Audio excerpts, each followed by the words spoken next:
দেখুন বন্ধুরা, গোমূত্র খেলে কী কী উপকার পাওয়া যায়।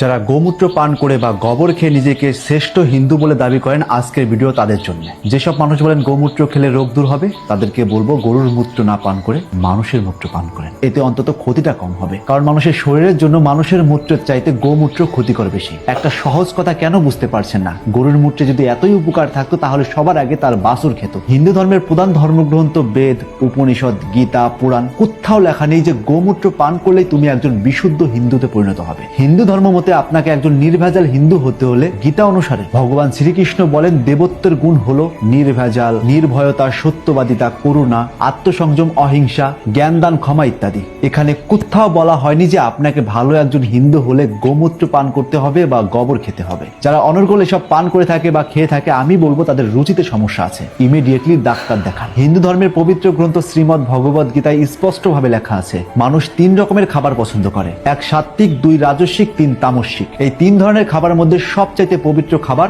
সাত্ত্বিক। সাত্ত্বিক খাবারগুলো হলো পিওর ভেজ, মাখন, দুধ, শাকসবজি ইত্যাদি। অন্যদিকে ঋগ্বেদ ও অথর্ববেদে বলা হয়েছে খাবার হবে পবিত্র এবং জীবহীন, অর্থাৎ একটা জীবের মলমূত্র কখনোই পবিত্র খাবার হতে পারে না। তবে হ্যাঁ, কিছু আয়ুর্বেদ শাস্ত্রে গোবর এবং গোমূত্রের উল্লেখ পাওয়া যায়। সেই শাস্ত্রগুলো কখনো বলে না যে তুমি গোমূত্র পান করো বা গোবর খাও। তবে হ্যাঁ, গোমূত্র বা গোবরে কিছুটা উপকার আছে। ধরুন কারো হাত জ্বলে গিয়েছে আগুনে, সেখানে যদি গোবরের প্রলেপ দেওয়া হয় কিছুটা আরাম পাওয়া যায়। চামড়ার চর্মরোগের জন্য কিছুটা কাজ করতে পারে, তবে সেটা বাহ্যিক ভাবে। এমন নয় সেটা পান করলে বা খেলে সেটা সেরে যাবে। বৈদিক যুগে মুনি ঋষিরা এটা বাহ্যিক ভাবে চিকিৎসার জন্য ব্যবহার করত, কোন রকমের হিন্দুত্ব প্রমাণ করার জন্য নয়। যেই সব মানুষ বলেন বিয়ের সময় গোমূত্র বা গোবর না খেলে পবিত্র বিয়ে হয় না, বা গোবর বা গোমূত্র পান না করলে একজন ভালো হিন্দু হওয়া যায় না, তাদেরকে বিনীতভাবে বলছি হিন্দু ধর্মটাকে বিকৃতি করে মানুষের কাছে হাসির জিনিস বানাবেন না। আপনাদের